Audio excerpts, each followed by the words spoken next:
يا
إلى حضرة النبي مصطفى سيدنا وشفيعنا وحبيبنا محمد صلى الله عليه وسلم وأزواجه وذريته وأهل بيته أجمعين ثم إلى روح الأنبياء والمرسلين والصالحين ثم إلى حضرة جميع الخلفاء الراشدين سيدنا أبي بكر وعمر وعثمان وعلي رضي الله عنهم ثم إلى أرواح جميع أصحاب رسول الله منهم وأنصار ثم المهاجرين وجميع التابعين وتابع التابعين ثم إلى أرواح أربعة المجتهدين إمام حنفي وإمام مالكي وإمام الشافعي وإمام حنبلي وخليلهم في الدين ثم إلى روح إمامنا الشيخ أبو حسن الأشعري ثم إلى حضرة سلطان الأولياء سيدنا الشيخ عبد القادر الجيلاني والشيخ سيد أبو الحسن السادلي والشيخ ابن عطية والشيخ عبد الكريم سمان المعداني والشيخ سيد علي المالكي الحسني والشيخ محمد أرشد البنجاري والشيخ محمد زيني الواني ثم إلى روح سيدنا المحجر إلى الله أحمد بن عيسى ثم إلى روح سيدنا الفقير مقدم محمد بن علي بعلوي ثم إلى روح الحبيب علي بن محمد بن حسين الحاصي وسيدنا عيني جمجم وسيد كستراني وسيد أسواد السكور وسيد سمسودين ووالدين ووالديهم وأمواتنا وأمواتهم وجميع المسلمين أجمعين سيد لهم الفاتحة. الحمد لله رب العالمين الرحمن الرحيم مالك يوم الدين إياك نعبد وإياك نستعين اهدنا الصراط المستقيم صراط الذين أنعمت عليهم غير المغضوب عليهم ولا الضالين آمين. Waalaikumsalam. Wa khususan di Syekh Abdul Qadir Jailani wa jamil muslimina wal muslimat wal mu'minina wal mu'minat wa masyakin. Syai'ulahumul Fatihah. A'udzubillahi minasyaitonir rajim.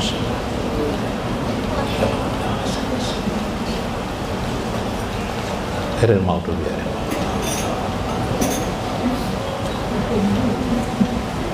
Bismillah. Assalamualaikum warahmatullahi wabarakatuh. Bismillahirrahmanirrahim. Bismillahil malikil qudusis salam. Bismillahil azizil hakim. Wassalatu wassalam ala sayyidina wa nabiyina Muhammad wa ala alihi wa sahbihi ajma'in. Wa inna insyaallah nadrazuli kitabi Syekh Abdul Qadir Jailani Fathur Rabbani wa nafa'na bihi wa ulumi bidarain amin ya rabbal alamin. Mudah-mudahan melewati saluran Syekh Abdul Qadir Al-Jailani keberkahan bagi kita, kenikmatan dunia dan akhirat, terutama makin dekat kita kepada Allah Subhanahu wa taala bersama kereta baginda Rasulullah sallallahu alaihi wasallam. Amin ya rabbal alamin. Minggu kemarin kita diingatkan oleh Syekh Abdul Qadir Al-Jailani bagaimana orang menjahit hatinya di dalam pengertian qulubul arifin, hati orang-orang arif billah. Bagaimana hati mereka itu dijahitnya ialah hidup mereka selalu mengajarkan bagaimana agar selalu ingat kepada Allah Subhanahu wa ta'ala, bagaimana berzikir kepada Allah di setiap keadaan, di setiap gerak, sesuai dengan maksud daripada firman Allah Subhanahu wa taala dalam Quran surah Ali Imran, allazi yazkurunallah qiyaman wa qu'udan wa ala junubihim, yaitu mereka yang selalu mengingat Allah qiyaman, waktu berdiri, duduk maupun berbaring. Subhanallah. Karena hanya jalan itulah yang menyelamatkan seseorang untuk tetap terikat dan memanggil Tuhannya, yaitu Allah Subhanahu wa ta'ala. Maka wayansiha zakarat kulla mazkur, mereka berusaha melupakan untuk mengingat sesuatu yang tidak perlu diingat, belajar untuk mengingat sesuatu yang pokok dalam hidup ini, yaitu Allah Subhanahu wa ta'ala. fa ija tamma haja fal jannatu hiyal ma'wa. Siapa yang memperoleh keadaan itu, maka dipastikan mereka akan mendapatkan surganya, yaitu surga al-ma'wa. Kemudian mereka mendapatkan al-jannatul mankudah. Mal ma mankudah. Apa itu yang dimaksud dengan surga mankudah? Makna mankudah artinya surga yang ditunaikan, yakni fid dunya, yaitu di dunia. Hiya ridho bil qada wa qarbil qalbi minallahi ta'ala wa munajatihi lahu. Yang pertama, orang yang mendapatkan surga yang ditunaikan itu ialah surga nyata, hembusan dari surga aslinya, dari surga al-ma'wa. Di dunia ini sudah dapat dirasakannya. Bentuknya apa? Inginkah kita tahu persoalan itu? Kata Syekh, itulah yang di dunia itu bila engkau ridho bil qada, bila engkau sudah mampu ridho terhadap qada Allah subhanahu wa ta'ala. Nah, jadi orang yang sudah bisa ridho terhadap qada Allah, itu orang itu sudah berarti mendapatkan percikan, hembusan surga yang sesungguhnya nanti di akhirat. Subhanallah. Ridho ini susah. Orang alim belum tentu ridho, karena alim itu sifatnya hanya kognitif, kata bahasa orang, sekedar pengetahuan. Syekh Khuzairi mengatakan dalam kitab Kasful Mahjub beberapa minggu kemarin, ma'rifatullah itu ada dua. Ada ma'rifah ilmu, yaitu ma'rifah mengetahui. Ada lagi ma'rifah haliyah. Yang pertama ma'rifah ilmu, yang kedua ma'rifah haliyah. Ma'rifah ilmu itu mengetahui saja. Siapa presiden sekarang? Tahu, si A. Siapa gubernur sekarang? Tahu. Tapi kenalkah dia dengan presiden itu, dengan gubernur itu? Belum tentu. Semua muslim mengetahui siapa Allah. Allah Rabbi wa Rabbukum. Allah adalah Tuhanku dan Tuhan semua kalian.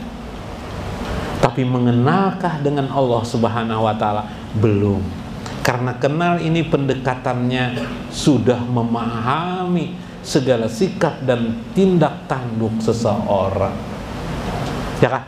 Nah, ini sampai mengenal itu diupayakan dengan cara melihatnya. Dalam kitab Takribul Usul, Takribul Usul litaslihil wusul lima'rifatir Rabbi subhanahu wa ta'ala war rasul, yaitu jalan yang terdekat untuk sampai kepada makrifat Allah dan Rasulnya, oleh Syekh Jaini Dahlan. Kenal Syekh Jaini Dahlan? Syekh Ahmad Zaini Dahlan, tidak tahu ya? Syekh Ahmad Zaini Dahlan ini guru besar para ulama-ulama Nusantara. Nawawi Al-Bantani itu kurang apa, itu ratusan sampai 300 lebih kitab yang dikarang beliau. Guru beliau adalah Syekh Ahmad Zaini Dahlan, ya kan? Syekh Khatib Sambas, Syekh Khatib Minangkabau. Dulu ulama-ulama besar Indonesia di Mekah sana, gurunya adalah Syekh Ahmad Zaini Dahlan. Subhanallah. Subhanallah. Nah, subhanallah. Sejaman dengan ini, dengan berbeda tempat, adalah Syekh Muhammad Arsyad Al-Banjari. Nah, beliau mengatakan ma'rifah itu wa min amaratil ma'rifah billah husulul haibah minallah. Orang yang ma'rifah itu dirinya akan timbul haibah, kagum dengan Allah subhanahu wa ta'ala. Kagum itu pasti mengenalnya, enggak? Masa kagum tapi tidak mengenal, ya enggak? Maka kata beliau, ma'rifatullah itu tandanya adalah haibah, kagum dengan Allah. Paman azdadat ma'rifatuhu, siapa yang ma'rifahnya bertambah, azdadat haibatuhu, pastilah bertambah kagumnya kepada Allah. Nah, gampang sekali kelelah. Jadi siapa yang bertambah haibahnya, kagumnya kepada Allah, pasti bertambahlah ma'rifatnya. Itu paling gampang sudah diingat. Bagaimana orang yang haibah, kagum dengan Allah? Kagum itu berarti di atas lagi sekedar ridho. Pertama dulu ridho kepada Allah. Di bawah ridho apa? Nah, di bawah ridho sabar, syukur. Ini orang awam nih, pakaian orang awam nih, sabar, syukur. Naik di atas sabar dan syukur namanya qanaah.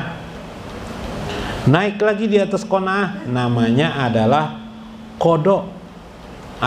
Ridho bil qada. Ridho dengan keputusan-keputusan Allah.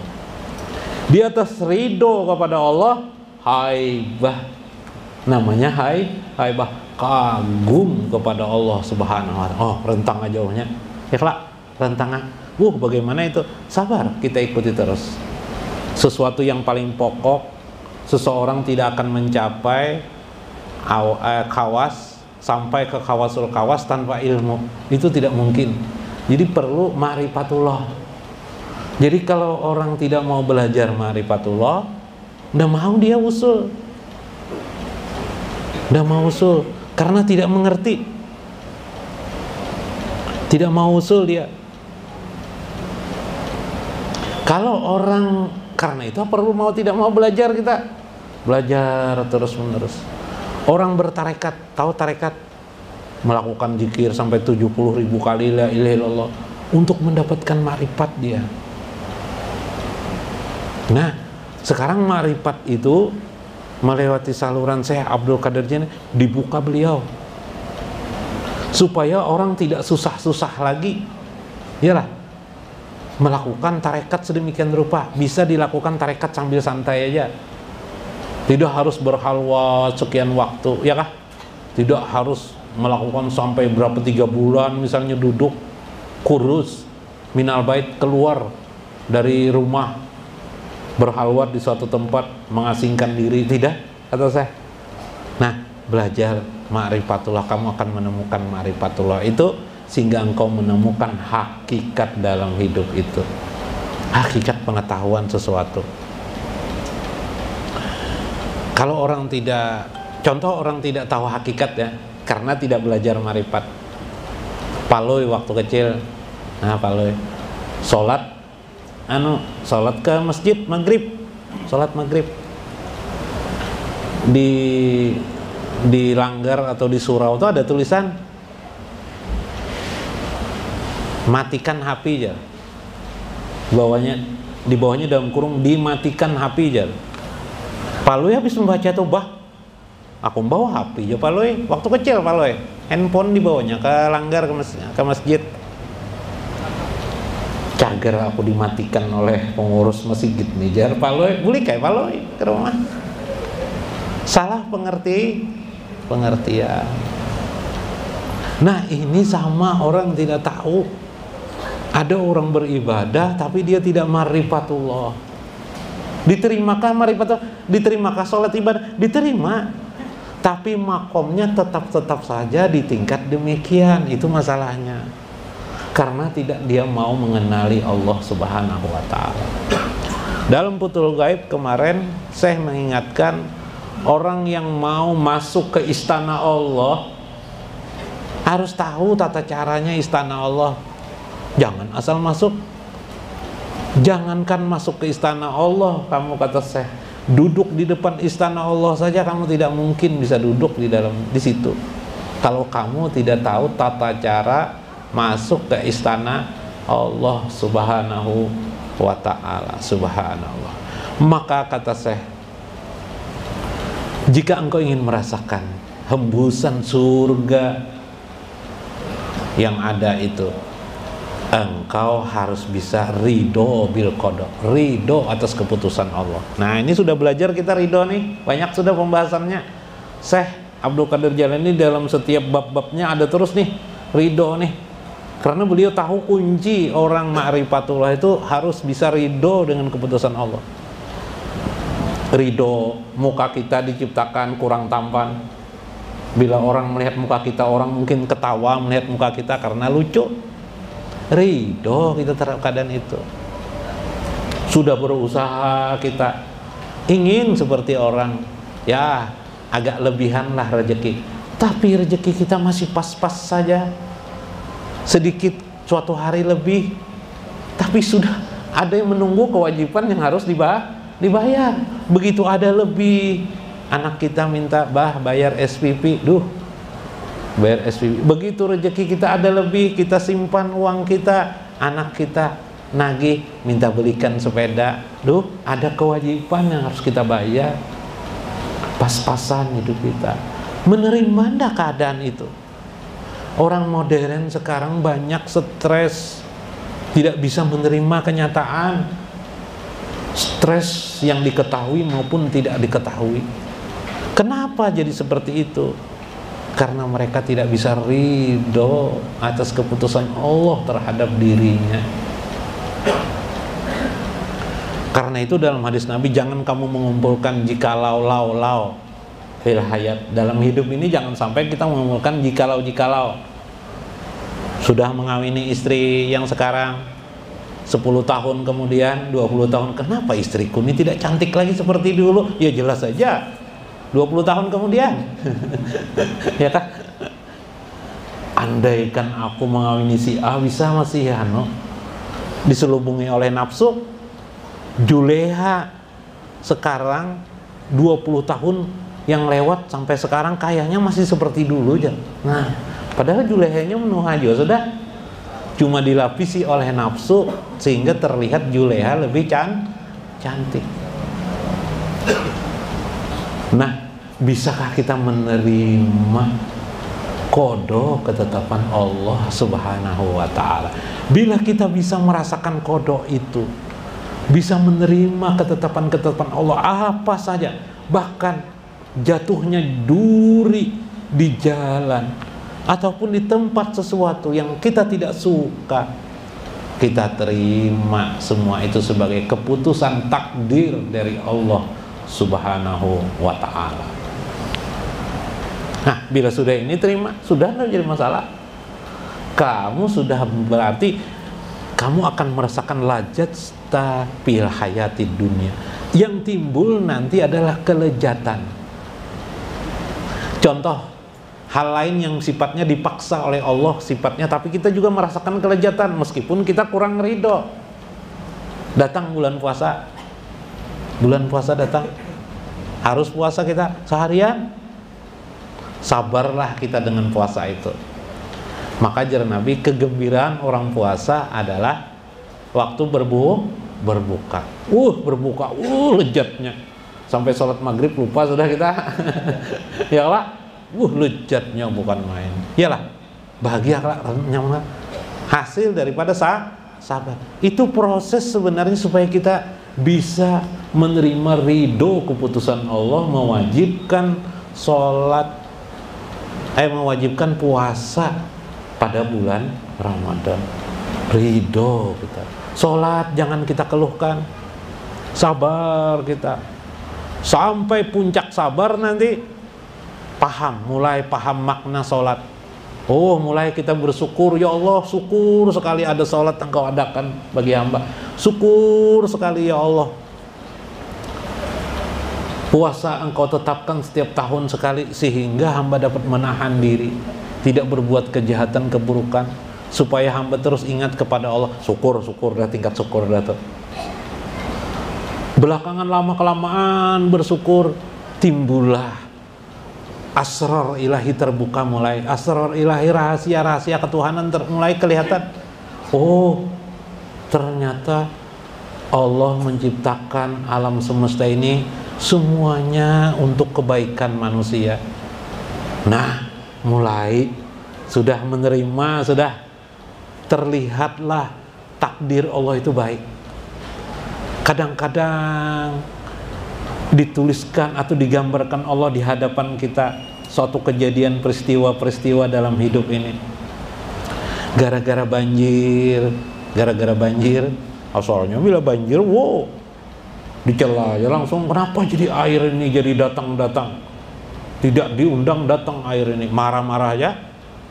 Belakangan melihat air datang, subhanallah, air mengikuti perintah Allah supaya aku ingat dengan Allah. Aku terima semua ini. Subhanallah. Hari itu banjir di rumah kita. Kita tidak jadi berangkat ke suatu tempat yang jauh. Ternyata di tempat yang jauh itu tanah longsor terjadi. Andaikan kita berkendaraan lewat situ, kena musibah tanah longsor kita di sana. Subhan. Mulai diajarkan Allah keadaan-keadaan itu hikmah demi hikmah. Akhirnya kita tanpa sadar diajari Allah belajar untuk ridho kepada ketentuan-ketentuan Allah Subhanahu wa ta'ala. Melewati apa? Melewati qanaah, belajar menerima segala sesuatu baik sedikit atau banyak apa saja sebagai keputusan Allah, sampai di tingkat ridho bil qada. Subhanallah. Tidak gampang yang kalimat raditu billahi robba wa bil islami dina wa bi muhammadin nabiyya wa rasulah. Itu diucapkan gampang, tapi dalam kehidupan raditu billahi robba, aku ridho Tuhanku adalah Allah, itu tidak gampang. Bisa enggak kita menerima keputusan-keputusan Allah dalam hidup ini? Itulah seringkali orang mengatakan engkau mengucap sesuatu hanyalah lip service saja, hanya di mulut saja, bukan dalam kehidupan. Yang mahal itu adalah dalam kehidupan. Sholat, mungkin sholat kita selama ini hanya seperti robot saja, belum termakna dalam kehidupan sehari-hari. Nah, ini maksudnya lah qada bil qada. Mudah-mudahan bermanfaat, mudah-mudahan bisa diambil pemaknaan dalam hidup kita. Apa yang disampaikan, ujaran yang disampaikan oleh Syekh Abdul Qadir Jailani tidak lain agar kita makin dekat kepada Allah, meneguhkan istiqomah kita untuk terus mendekati Allah Subhanahu wa ta'ala hatta ta'tiyakal yakin, sampai kematian itu datang kepada kita. Wallahul muwafiq ila aqwamit thoriq. Assalamualaikum warahmatullahi wabarakatuh. من يرى ولا يرى وفضله عما الورى